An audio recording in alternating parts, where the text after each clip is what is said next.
There's a new sport out there taking Frisbee to the next level. What is it? Stay tuned to find out more.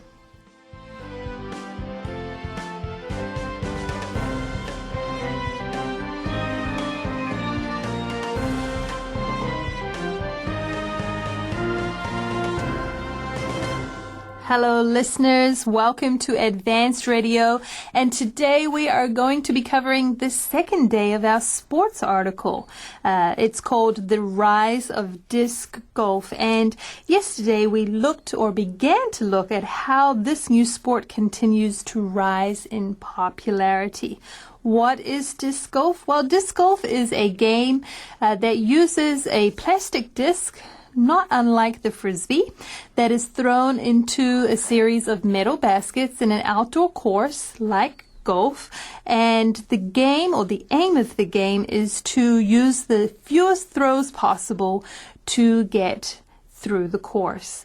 And we've been learning about that. It started out as a very not so well known sport, and it's becoming more known as we continue to talk even today.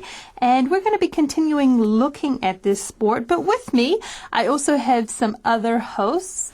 And to my left, I have the lovely Linda with us. Linda, thanks for coming on the show today. Oh, you're welcome, Amanda. Thank you for having me. Thanks for being with us. I'd love for you to share a little bit about what you learned yesterday. Well, we learned, as you just mentioned, that disc golf is a combination of Frisbee and golf. And so that makes it a hybrid. And the hybrid, that is one of our vocabulary focus words, is a combination of two often very different things. So you put these two things together and you come up with something new. And we see this word hybrid in other industries and other areas. For example, a hybrid car. Traditionally, cars use gasoline or petrol to run on, but a hybrid car will use gasoline and electricity. That's great. That's a great example. Thank you for sharing that. And off to my right, Brendan, you have rejoined us today. Yes, I am. Thanks for having me back. Well, thank you for being here. What would you like to share with our listeners from yesterday? The fact is that disc golf, or Frisbee golf as I know it, has grown very, very quickly. From 2005 to 2015, it went from having around 10,000 active members in the Professional Disc Golf Association to over 30,000 in 2015 in the same organization.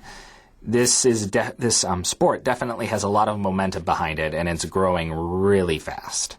Right. And I think it's very interesting that it continues to not only do that in the U.S., grow continually, but also internationally is doing so as well. And I liked how yesterday we talked about just a little bit of the comparison between disc golf and traditional golf. We talked about the fact that in traditional golf you have to pay quite a bit of money for the gear, the equipment that you need in golf. But disc golf, you don't have those costs. Also, the time that it takes. We learned yesterday that throwing discs around a typical course only takes a couple of hours compared to perhaps spending the day playing golf on the course. So there are a lot of benefits to playing disc golf, and we're going to continue to do that today. So listeners, join us as we look at page 43 of our article today on the left column and line 1.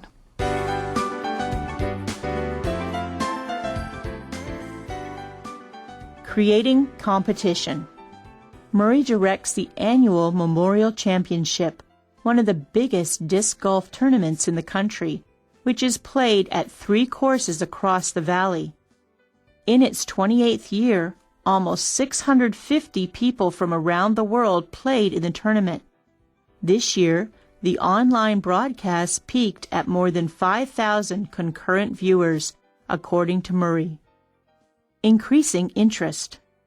Besides the new faces in his shop every day, Murray sees more corporate functions and school programs introducing people to the game. With many courses in public parks and the relatively cheap cost to play, It's easy for newcomers to try out and stick with the game. The more people find out about the sport, the more Murray expects it will pick up. It's not slowing down, he said.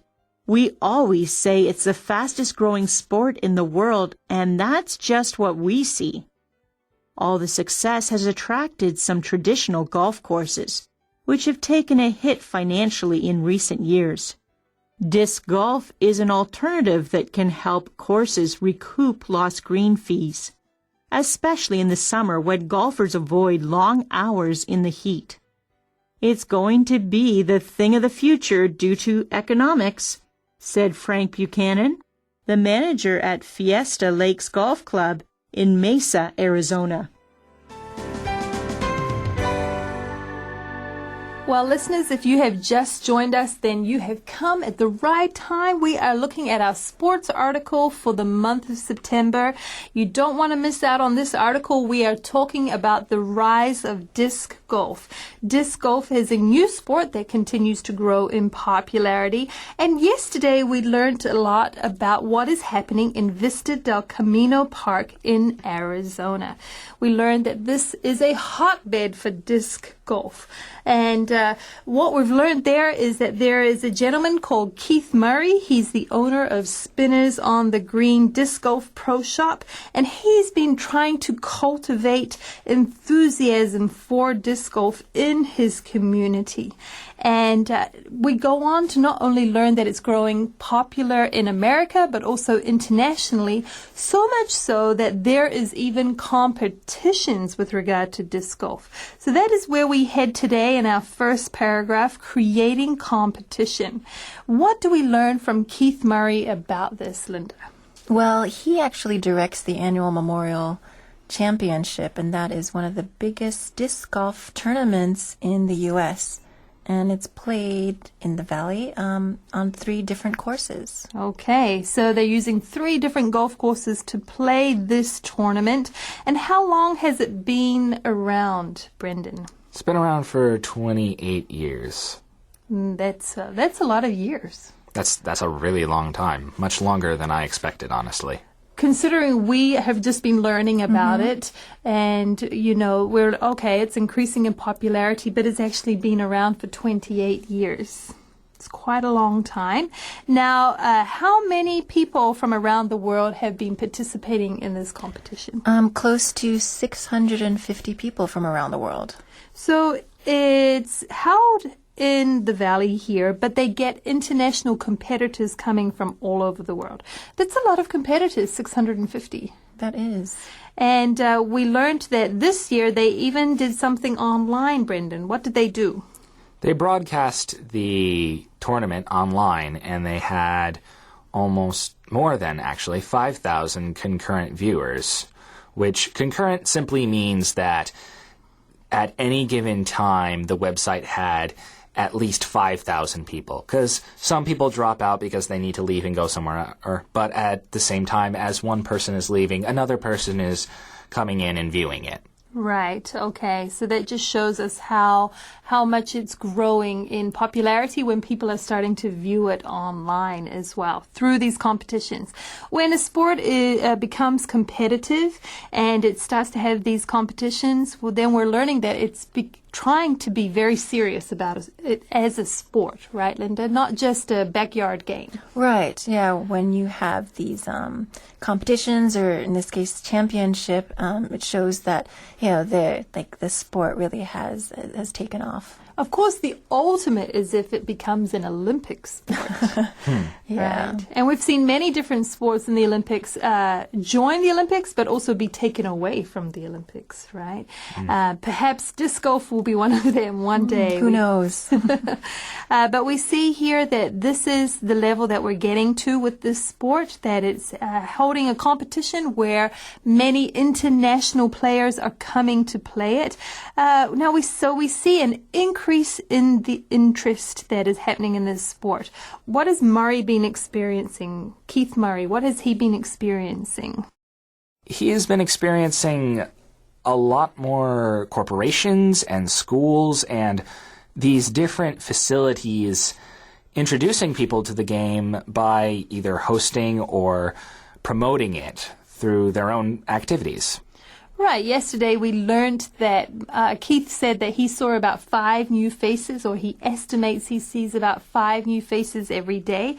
But not only that, like you said, Brendan, there's an increase in corporate functions and schools trying to introduce people to the game.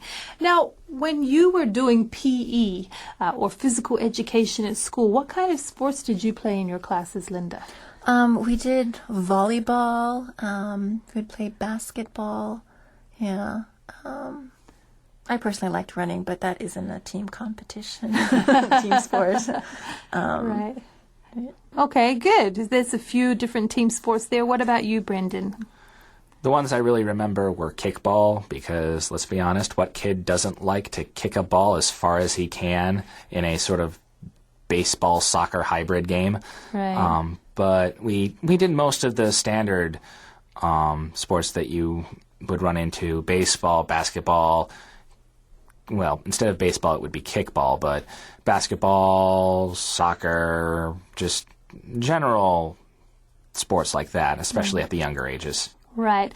And of course, teachers are wanting their students to get interested in different sports, even at this level, because then they may go on to play in leagues and tournaments and clubs that will continue their interests further on in life. So if you're being introduced to this game, already in your sports class, then perhaps you're even going to take it outside when you go on your free time during the weekend. You say, hey, let's get together and play some disc golf together. So they're really trying to see people interested in the game.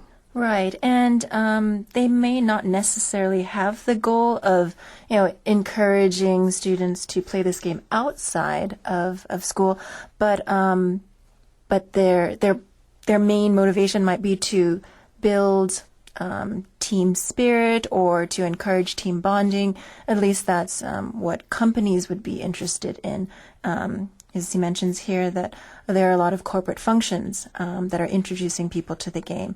So it's something that can is helpful for team bonding. And what comes to mind, other sports that have been used for company functions are like bubble soccer or paintball. And those sports, they're not Olympic sports, but there are more up and coming sports that people would be more interested in because it's new and exciting. Right. I know in New Zealand, a lot of times after work, we will get together with our the other people, our co-workers, and go and play in a club or a league together. We do that with touch rugby. We do that with dragon boating as well. Do you do that in America as well? Yeah. There are events or, companies that will do that. Okay, so it's quite popular to get together with your co-workers after working and go play a sport together. Like you mentioned, Linda, for team building and just also getting to know your co-workers better. Well, we learned that these programs are being introduced, and with many courses in public parks as well, not just the golf course that we talked about earlier. We're seeing public parks actually use part of their land towards having a disc golf course on them, and we see it's relatively cheap to play the game. Also, why is it good for newcomers, Brendan? It's good for newcomers because it's simple. I mentioned this last time, but Frisbee is a lot easier than golf, just purely on a technical skill level. Right. It's also easier on a visual level because you're dealing with larger objects. It's easier to see where you're going. It's easier to see where you're supposed to go. And so new players can pick it up and get a lot easier feedback, which is something that you really need for new people to anything. Right. And we see here in the article that they're hoping that they'll try it out and stick with the game. And Brendan, you mentioned earlier that golf has a lot of technical things to it, skill that is required, and that can be difficult. You can feel discouraged not picking that up too quickly. Whereas this game, you might stick with it a bit more because of its simplicity. Well, we've seen that as more people find out about the sport, the more Keith Murray expects it will pick up. What do we mean here when we say pick up, Linda? Well, that it will grow, that it will become even more popular, and that people will start playing it more. Good, because he goes on to say it's not slowing down, right? The popularity has been increasing, and he says we always say it's the fastest growing sport in the world, and that's just what we see. So he's seeing proof of that right now. Right? Whether it's corporate functions, school, or these 5 new faces he's seeing in his store every day. And we've talked a little bit about it comparatively to traditional golf courses, but what do we see in this next paragraph, Brendan? Well, what we've seen is that it's not just attracting new players, but it's attracting the old golf courses that have been losing money. Right. The fact of the matter is that because there are so many more people playing it, golf courses which have been losing money due to people either not having time or not wanting to, as it reads, play in hot summer weather for long hours, the golf courses want to bring these people in and say, hey, we need to try to keep ourselves afloat financially. So why don't you come in? We've got this disc golf course. You can play here. Good. You just have to charge us a little bit of, or we just have to charge you a little bit of money. Right. So we've been talking about the fact that disc golf is played on a course, like a golf course. And so the traditional golf courses are seeing this as an opportunity to make up money that they have not been doing well, right, in the past. It says in our article, which have taken a hit financially. Linda, what do we mean when something takes a hit? Well, it's suffered some loss, and in this case, the golf course is because of the different financial reason, the economy. People are less inclined to maybe spend that money because it is expensive to go play at the country club or to play a round of golf. So they're not willing to spend that money. So the golf courses have been losing money. Good. And disc golf is an alternative or another option that can help these courses recoup their lost green fees, which is what you were talking about, Brendan.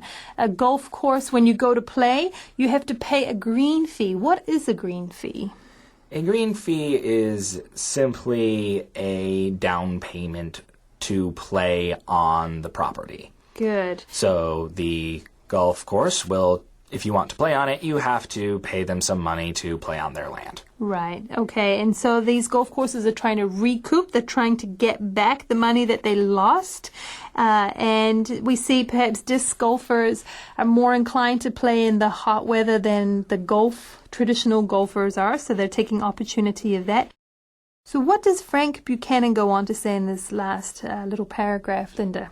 Well, he says it's going to be the thing of the future due to economics. So disc golf is the thing of the future.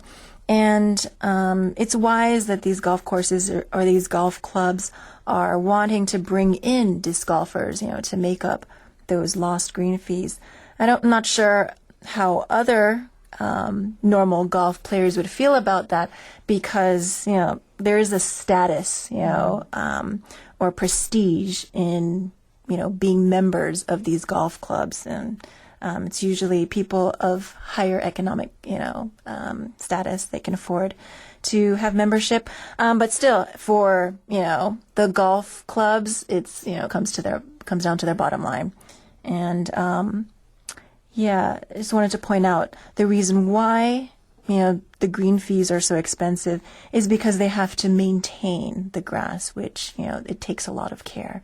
But for disc golf, they don't actually use the grass. They use the chain baskets. So they don't have to have like really nice grass. Right, they're not hitting holes in the grass like you would with a golf club, right?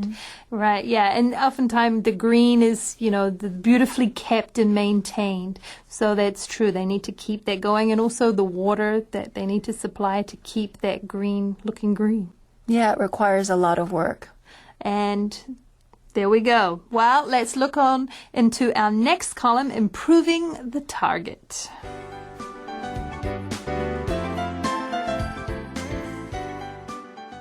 Improving the target. Even with all the growth and the sport's seemingly bright future, Murray believes disc golf still needs to target other groups, specifically women and young people, to continue its momentum and become mainstream. But now with so much exposure in the public, that growth almost seems inevitable. In the next couple years, it's going to become real big. I think there's going to be a lot of coverage on it, Mallet said, pointing to recent coverage on outlets like ESPN. It's booming right now. Kids getting involved, women getting involved, that's going to be big, Murray said. Hopefully, I'll see the major growth in my lifetime. But the way it's going, it's keeping me on my toes as it is.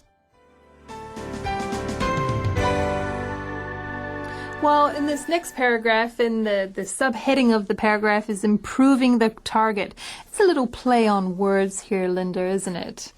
We're talking about, the target in disc golf being the chain baskets. Right. But what else can this phrase mean? Well, here it would be increasing or growing the popularity of the sport. Right, and that's what this article has been about, seeing how this new sport, disc golf, is growing in popularity. We've been learning about the fact that they now have competitions for disc golf. We've seen that a lot of traditional golf courses are very interested in having disc golf played on their greens, as it brings financial gain where they may have taken a hit in the past. But what else do we see about its future, Brendan? Well, what we see is that, as the title says, the target audience, which is, in other words, the people that the sport or basically anything is aimed at, needs to expand out to more than just what they view as now being men. They want women and children as well. I think that's really what the title, Improving the Target, is focusing on. It's the target audience. Good. And so why do we need women and children to become a part of this, Linda? Well, that would continue its momentum and allow it to become mainstream. And by mainstream, we mean so that everyone, it's known among most people and becomes a regular thing, like not just for a certain group of people. Right, but now we see that because there's been a lot of exposure in the public currently happening, what kind of growth do we see happening with it, Brendan? Well, it's been featured on some pretty major news outlets, among others being ESPN, which is a sports sort of news television station that focuses purely on sports, and recently has been starting to branch out, and it includes disc golf in its reaching for new content. Right. We've learned that it's a new sport that's growing in popularity. So even for ourselves, we didn't know a lot about it. I know, Brendan, you'd played it before, but Linda and myself, we hadn't really heard of it until this article. And so we're starting to get exposure to disc golf.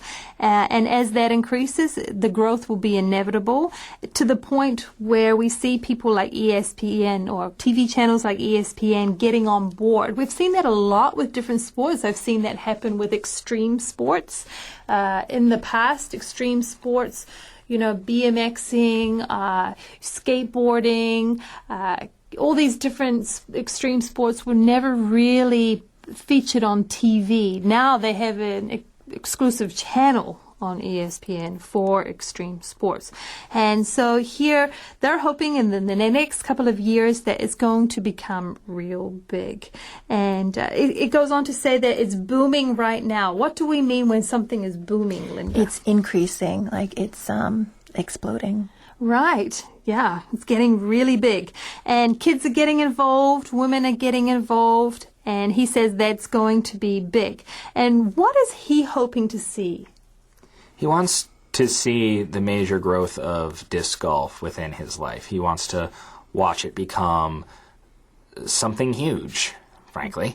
Right. And so he says, by the way that it's going, though, it's going to keep him on his toes as it is. What do we mean with that phrase, to keep something on your toes? Well, something that keeps you on your toes, keeps you focused. Like you have to use all of your attention, your energy to, make sure that something is going the way you want it to go. Right. Well, I know when I was researching this article, I was on YouTube, and of course YouTube is very big, just like ESPN. And there are a lot of people doing channels about disc golf. In fact, you can see competitions or tournaments being commentated on YouTube. So the fact that that's even has that audience there on YouTube shows that it is growing in popularity, and we probably will see that increase. Now, listeners, perhaps you've heard of disc golf before. If you do, we would love to hear your feedback about disc golf. You can contact us through our email address or through Facebook, or perhaps this is something new that you've learned about and you have taken an interest in it. Perhaps it's even something you can introduce to your community. You can take out that frisbee and try something a little bit different. Brendan, when you were doing disc golf with your friends, what was the thing that you enjoyed most about it? The fact that I could do it at all was nice, but honestly, the fact that I was able to just do something with my friends that if we decided, hey, we don't really want to do this particular disc golf, we'll just toss the frisbee around. We can do that too. There's a certain flexibility to disc golf that regular golf just doesn't have. And the community is also really nice. Right. Well, Linda, is this something that you would like to go do? Yeah, I would like to try it out. Maybe we can try it out together. We could go, maybe we can go later on and give this a go. We have a really nice park close to us, so we could try that. And listeners, we also encourage you perhaps to let us know if you're going to give this a go, or perhaps you know of another new sport that is growing in popularity that we're not aware of yet. Please let us know. You can contact us through our website. We also just invite you to check out more material through our QR codes in the magazines, whether it's the Topic Talk videos or on our website or mobile website. But that is all the time we have. Thank you for joining us in this month's sports article. Until next time, this is Amanda, Brendan, and Linda saying goodbye.